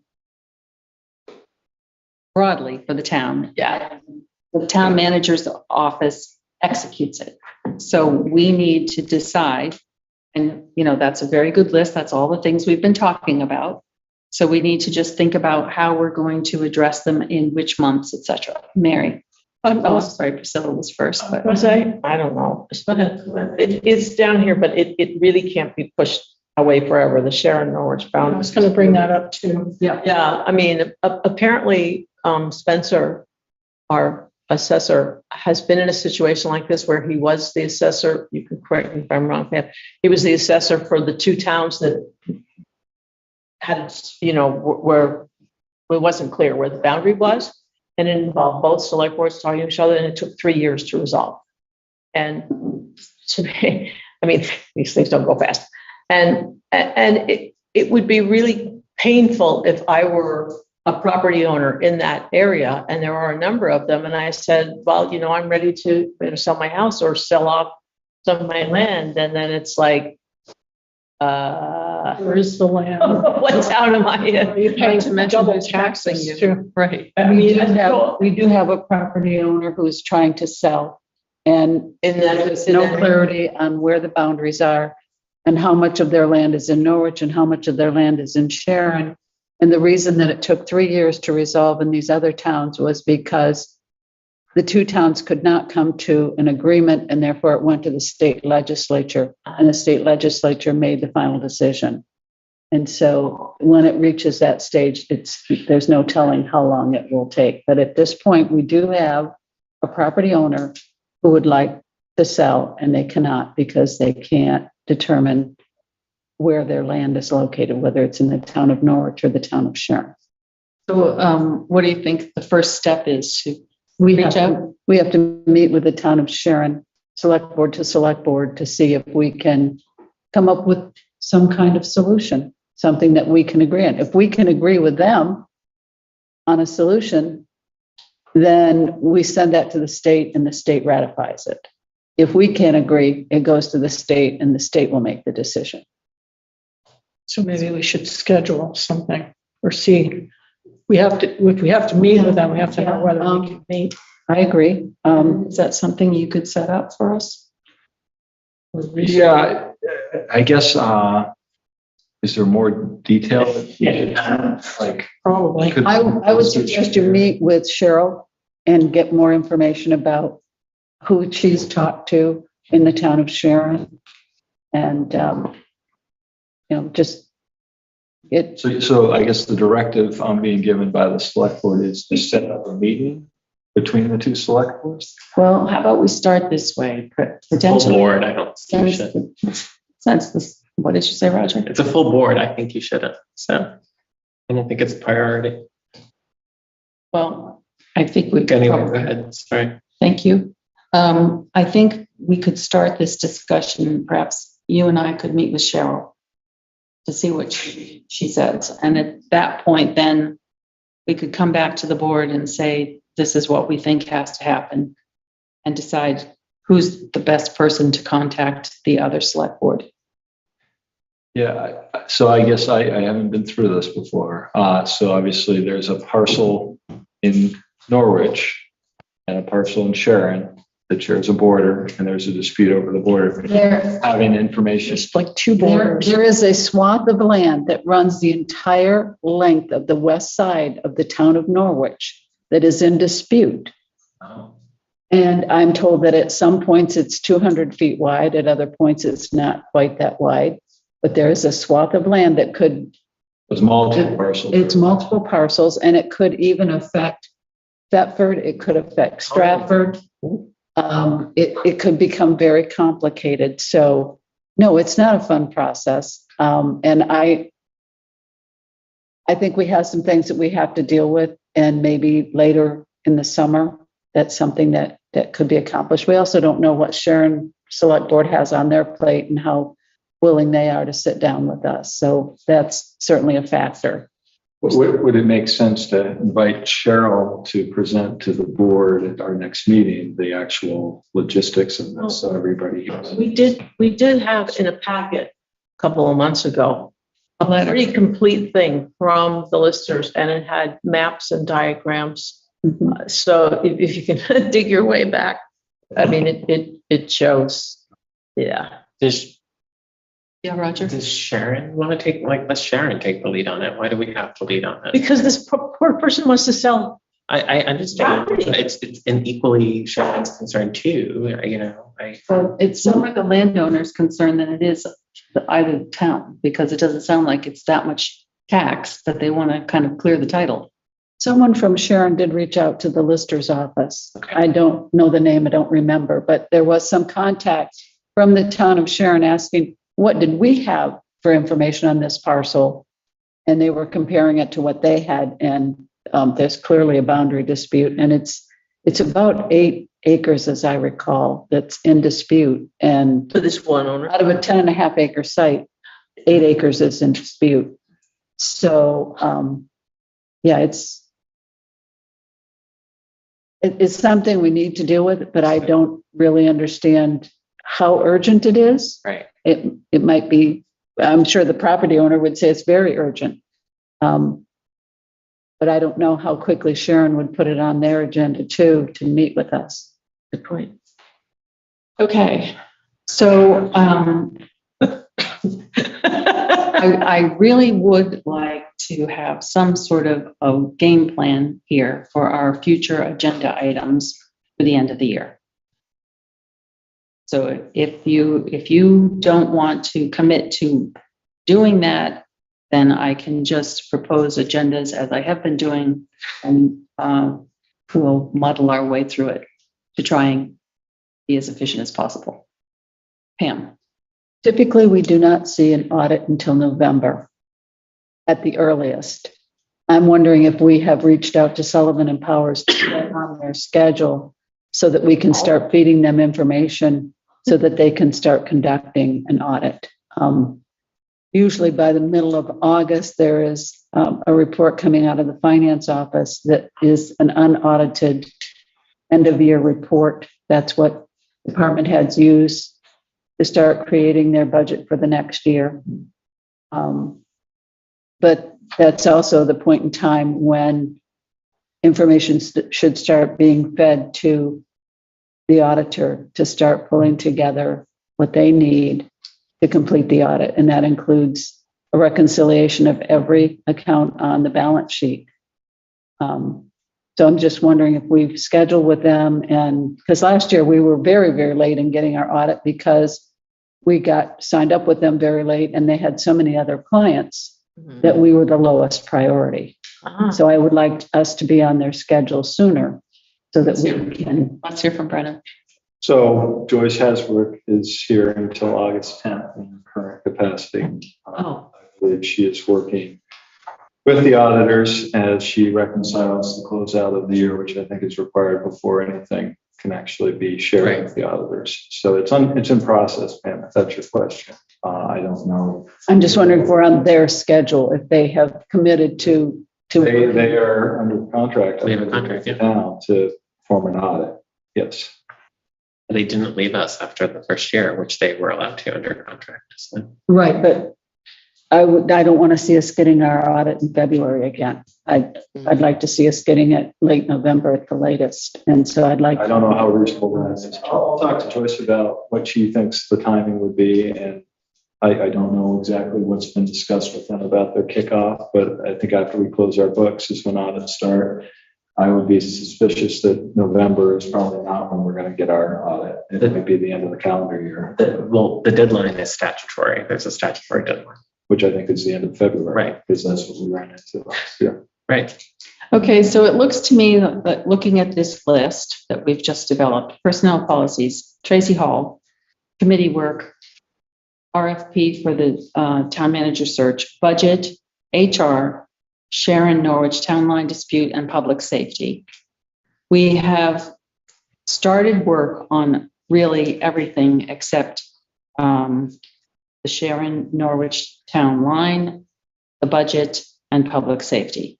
The other things are at some level of start. So I think the budget is critical, and we need to decide with Brennan when we're going to start putting that on the calendar. And so if you want to bring that back to us next time, we can talk about that, and I will yet again put calendar issues on the agenda. Pam. Are we going to have capital budget done before we get into the operational budget so that we know what to put into these reserve funds? Well, and what the goals are for those reserve funds? That goes to how we're going to do our calendaring for the budget. I guess, Brennan, you can sort of. I talked to Joyce, and again, if Joyce is not here on August 11th, I'm concerned about where we go from there. So that's probably my key concern. Who does this budget? Who is the financial director or person with that expertise that helps build a budget and a capital plan? So I can't answer that tonight, Pam. I hear your concern, and I guess I can come back and try to give an update on that. Roger? But the spirit of the point, without repeating myself too much, is I think hearing what we can do is just as acceptable as what we can do. So if the budgeting process requires us to maintain the existing capital budget, that is a recommendation that I could hear more about. So I want to sort of assure sort of our staff who's working right now that nothing has materially changed in the last 3 years in terms of like the number of staff we have. Well, I shouldn't say that. A lot has changed, but there's still key vacancies. And so I don't want to, I'm very open to hearing definitively, like, that's not something we can do this year. Well, you know what I mean? This is a general. I think we should be talking about this. I mean, it's a pretty critical piece, and I think maybe it's been pushed aside as far as some departments in their fleets of vehicles and their infrastructure and their physical assets. So it is a very important part of our budgeting that we should be talking about. I still need to get some clarity on how we want to proceed, what the timing would be there, and how we engage our department heads with that discussion. Well, let's, at this moment, sort of schedule it for the 26th, because we've got a lot already for the 12th. Does that sound reasonable? This is a discussion of when we will begin a capital planning process, or more than that? More than that, maybe just sort of like begin to wrap our heads around what we're going to do in terms of looking at what we thought was our capital budget and what's missing. And then how are we going to process this budget this season? Because we've got potentially no. I have concerns because we have a scope of work that we've developed with Joyce, and that is not in her scope of work to begin a capital budgeting plan. So that might be something that we will need to push into August and have that discussion when we know where we are with Joyce. I have a question. Yes, Mary. So will we need a Joyce type person after Joyce leaves if we can't find a finance director? So that should be on our agenda too. No, we have to find another temporary person, right? we might have Joyce. I mean, she has been to this point willing to continue to, up her temporary assignment with us. And I'm not saying today that she's not going to do that.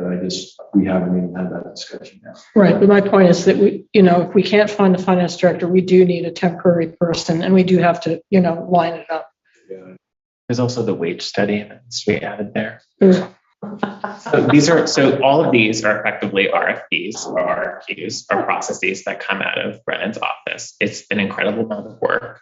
And to say that we need a schedule of when they're going to come before the board. Yes, we need to do that for our work, but also you can see how us having that conversation is a little silly. Like I would say that Brennan and Marcia, in preparation for future agenda items, should say this list that Marcia's jotting down notes on, assuming we all agree with it. What is the town staff abilities to do this in the next, year or even 4 or 6 months, and then update us, because then we can change our expectations, right? So Some of it's being spun off to others. I mean, it's a little bit like it goes out and it comes back. yeah, And so just us knowing that we're going to make a decision to say to somebody, do an RFP. That's what I'm talking about. okay. And we need to be, thinking about coordinating that, because otherwise we'll just sit and spin. But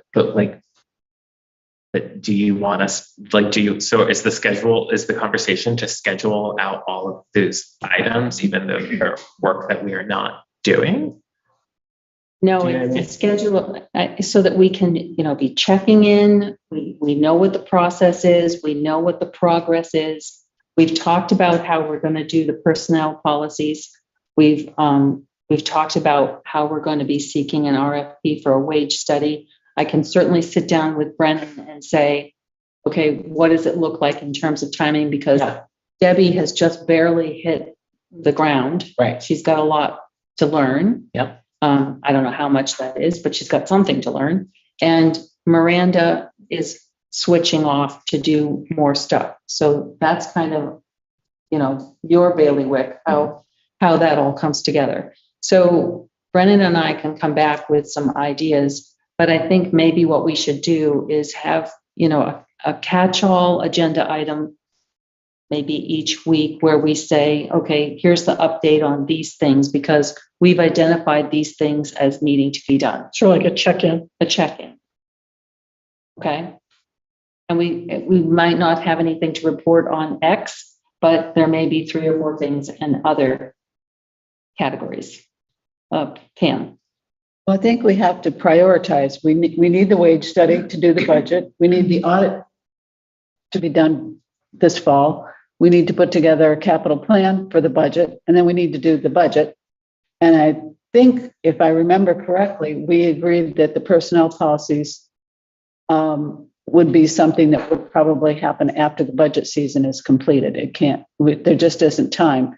And we have to remember that this board was going to take on that responsibility, and the town manager offered to take on that responsibility on top of everything else that's going on. So, Part of the role that Miranda's taken. The with the assistant change. town manager. right. Right. So, So I think you're right, and that's why I was trying to put together some sort of a calendar to be the effective prioritization. and among all of these things, the board has a responsibility to start doing a search for a town manager and maybe even advertise on our own that we're looking for a town manager. There's nothing to preclude that. Well, that's on this list, and we've, Roger put together an RFP. We haven't gotten to that. Mary? If you're going to strike anything on the list, what about review of committees, boards, and coordination of town work? Are we going to ever get to that? And will it be coordinated? Will it be coherent? I actually thought that wasn't something that would potentially come before this board, but maybe just pulling together anybody who wanted to come to almost like a chairs meeting, or, to just say, what are you guys doing? And yes, Roger? I'm sorry. But that's like the one thing on there that's actually directly in our control to affect. Well, Everything else is we can really, we're dependent on staff to really put something for us for the discussion. well, So- we can certainly bring those people here, but I think bringing them one at a time wasn't really effective. Maybe we have a huge.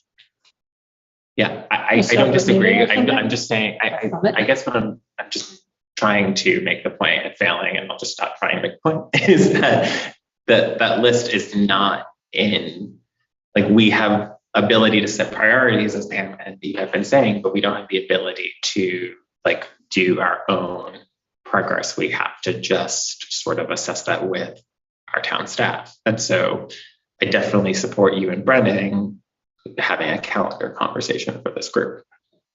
Because I like how, like, so if so we know if, like, for example, the personnel policies we're saying it'll probably be completed in March or April, we can expect like that could be a realistic timeline for a full revision.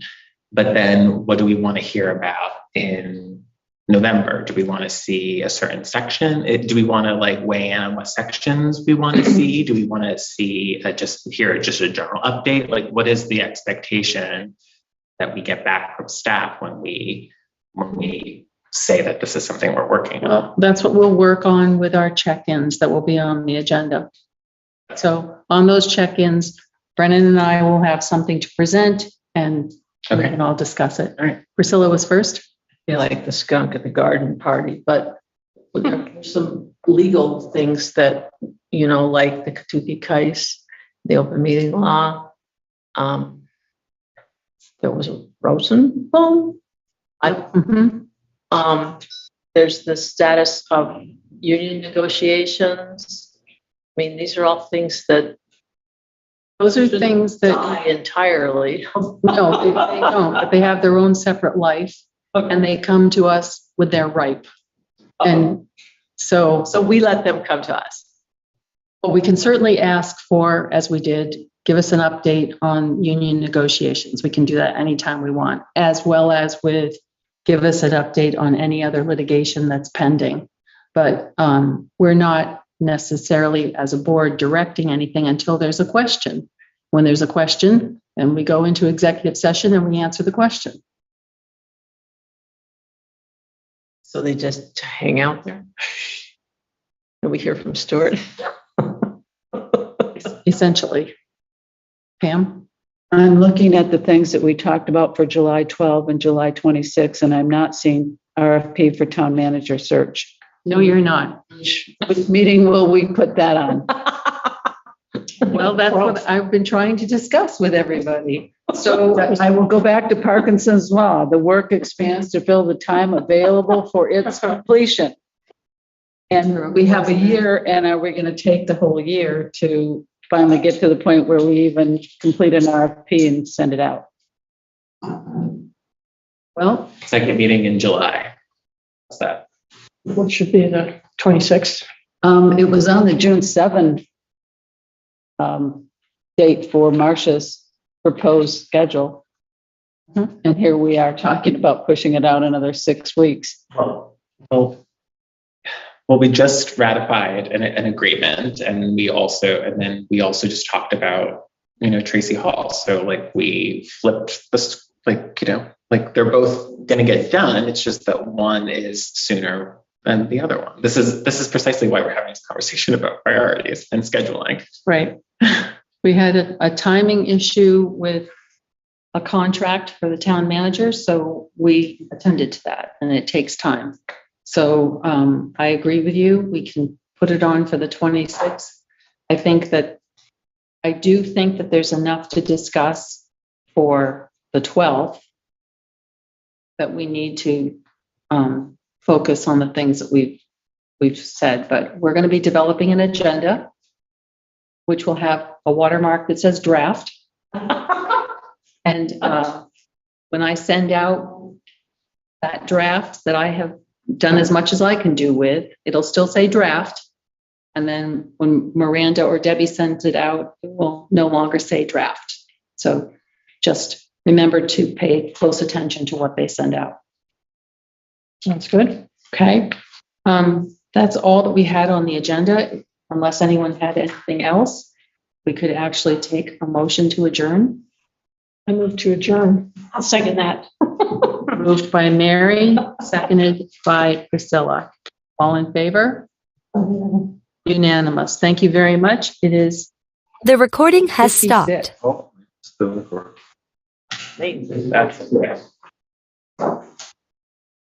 Congratulations all around.